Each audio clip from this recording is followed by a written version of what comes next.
Situata nella riviera di levante della Liguria, La Spezia è rinomata soprattutto per il suo porto commerciale e militare, ma ad agosto la città festeggia il suo evento più importante, il Palio del Golfo. Scopriamo che in città è stata realizzata una nuova area di sosta camper, ma noi non troviamo posto. Poco male. Non molto lontano troviamo un'altra area gestita dall'Associazione Camperisti Spezzini, che sorvegliano l'area tutto il giorno. Inoltre è molto vicino alla fermata dell'autobus, che in 15 minuti ci porta in Piazza Europa.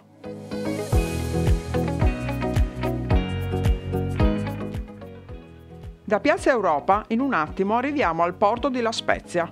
La città si trova proprio al centro di un golfo conosciuto come il Golfo dei Poeti, protetto da basse montagne verdissime che arrivano fino al mare.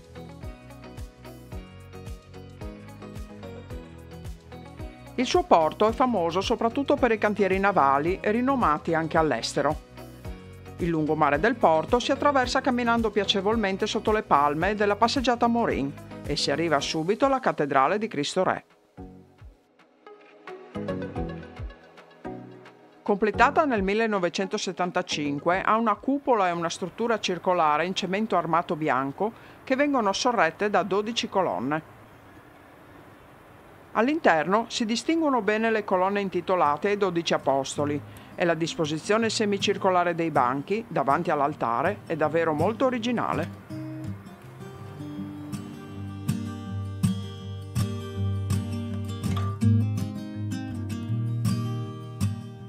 Scendiamo dalla collina della chiesa ed entriamo nella cripta al pian terreno che esisteva già prima della costruzione della cattedrale.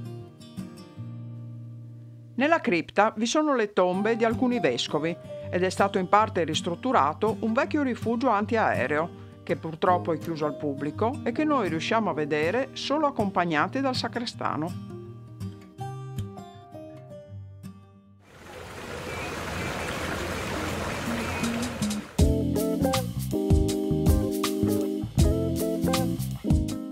Con l'idea di riqualificare alcuni spazi pubblici in città è stata affidata Piazza Verdi all'artista Daniel Buren e nel complesso i suoi archi colorati ci sono sembrati molto allegri e danno un tocco di modernità anche al Palazzo delle Poste che domina un lato della piazza.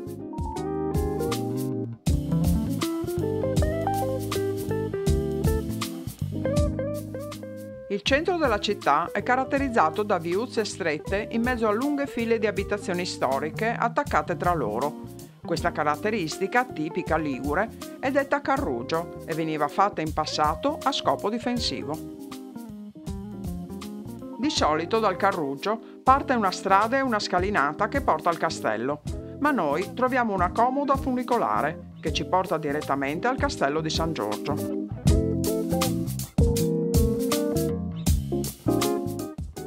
Dalla collina del castello si può ammirare un bellissimo panorama della città fino al suo porto e il castello di San Giorgio, con il suo muro di cinta del XIV secolo, ospita il museo archeologico. Segnaliamo inoltre che da alcuni anni alla fine di ottobre si tiene la Notte Mostruosa al castello di San Giorgio. Per partecipare si consiglia un abbigliamento mostruoso.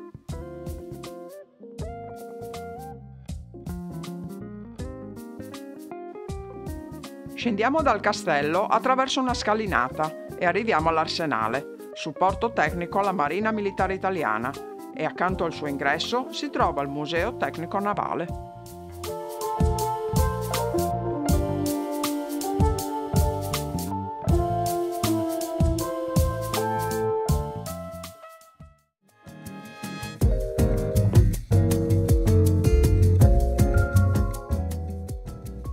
A pochi passi dall'Arsenale si arriva al porto recentemente interessato da un intervento di ammodernamento, con l'installazione di un'opera d'arte progettata dall'architetto Enrico Pontello per impreziosire la fontana e celebrare il Palio del Golfo.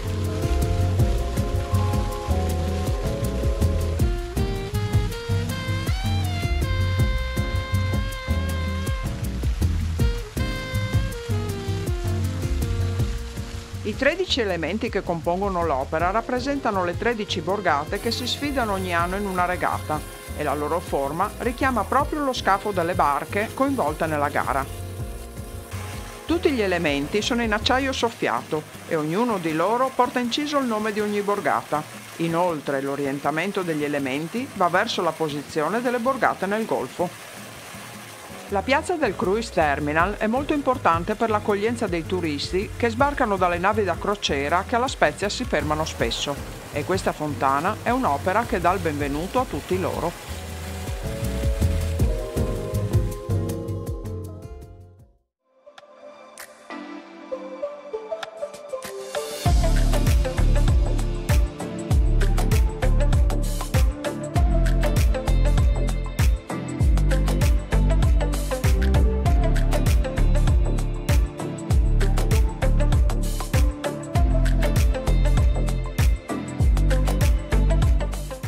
Per scoprire alcuni dei borghi del Golfo, prendiamo un traghetto che ci porterà a Porto Venere e ci permette di ammirare dal mare altri spettacolari borghi, sorti alle pendici delle montagne.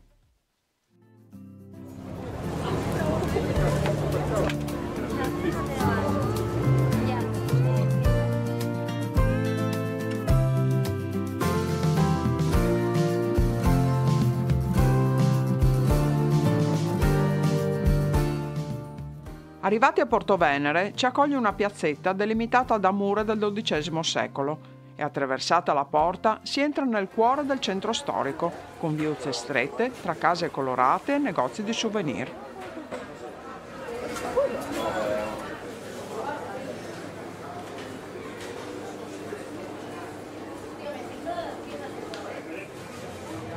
Per pranzo si può approfittare delle prelibatezze offerte dalle numerose focaccerie dove acquistare pizze, focacce e dolci della tradizione ligure.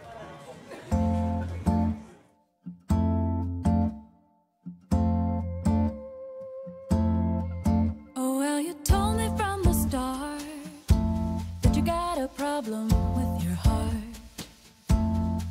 But these rose-colored glasses do wonders when there's a spark. I thought I'd be the one to make. Anche a Porto Venere troviamo una scalinata che parte dalla via principale e porta in cima alla collina, dove troviamo un'interessante fortificazione a ridosso della scogliera.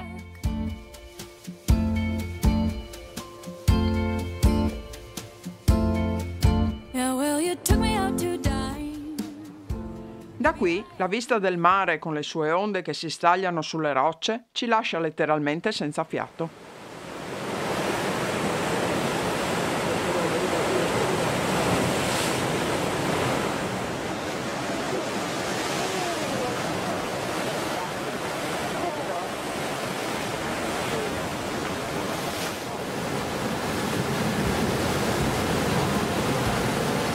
So drink away to be less alone all the days of your life. Was it in my head? Should I not have said? Ci tratteniamo un po' ad ammirare il mare e poi ci spostiamo verso il Castello Doria, costruito nel 1161 su uno sperone di roccia che domina il porto, e vicino alla chiesa di San Pietro, anch'essa del XII secolo e restaurata negli anni 70. Rose-colored glasses do wonders to a spark.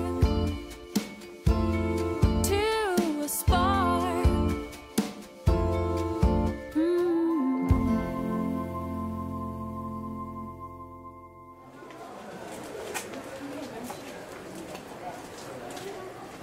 Camminando tra vicoli e scorci sul mare, arriviamo alla chiesa di San Lorenzo, conosciuta anche come santuario della Madonna Bianca.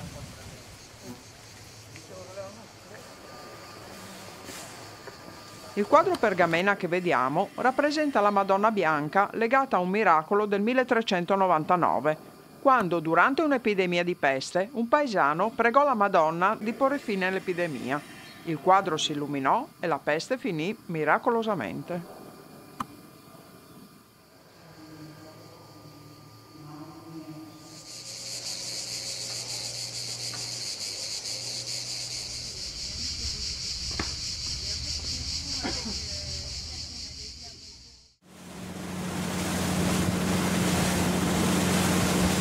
Oggi, grazie alla gentilezza dei nostri amici Alessandra e Raffaele, partiamo dal porto di La Spezia con il loro motoscafo verso il porto di Lerici, Ma lungo il tragitto vediamo altri borghi pittoreschi affacciati sul Golfo dei Poeti, come Fezzano.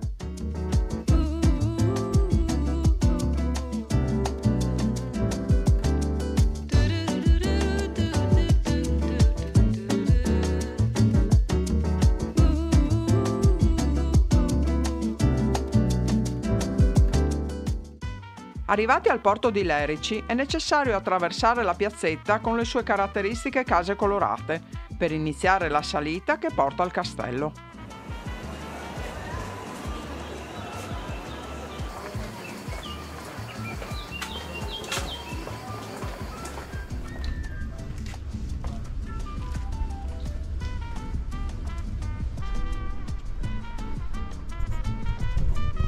Il castello del XII secolo è stato usato per secoli come prigione, mentre alla fine del 1900 ha ospitato un museo con fossili e reperti archeologici, ma purtroppo pochi anni fa il museo è stato chiuso.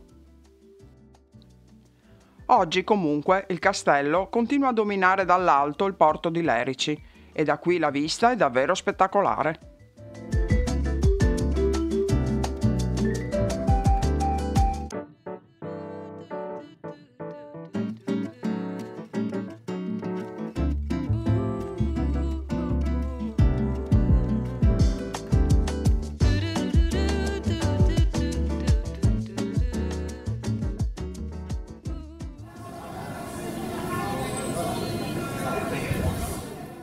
Con una piacevole passeggiata in discesa ritorniamo alla via principale e ad un certo punto troviamo un passaggio che scopriamo essere stato un rifugio antiaereo durante la Seconda Guerra Mondiale.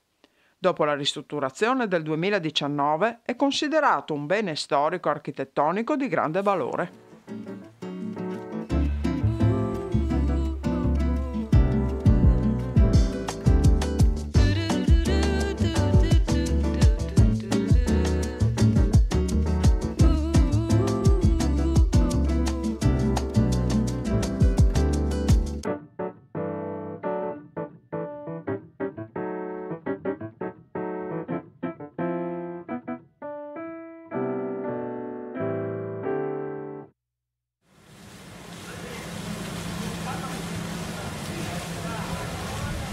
Ma noi siamo qui per vedere anche il Palio del Golfo e notiamo che tutte le fasi di preparazione iniziano molti giorni prima dell'evento, quando le squadre dei 13 borghi si occupano di preparare bene le barche, di pesarle come da regolamento e di controllare in modo preciso e rigoroso che non ci siano problemi di nessun genere, anche perché queste barche sono state costruite a mano da artigiani locali.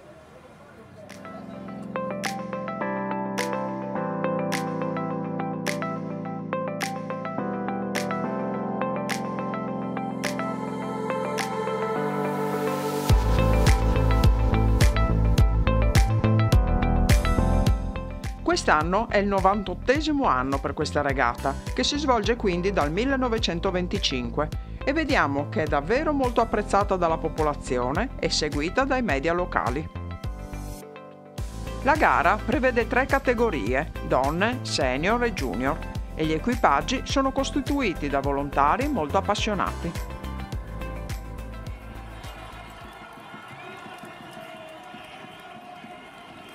Parte la gara e le 13 barche colorate e complete del loro equipaggio sfrecciano nelle acque del Golfo.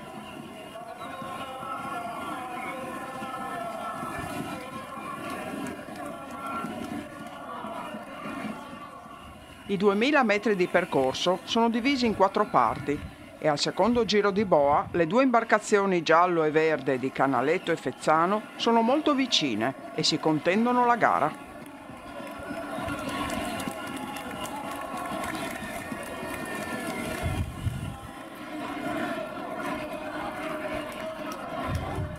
Ma è nell'ultimo tratto di mare, a pochi metri dall'arrivo, che la barca verde sembra in testa. È la barca di Fezzano che taglia il traguardo vittoriosa, per la gioia dei loro fan che esultano dalla costa.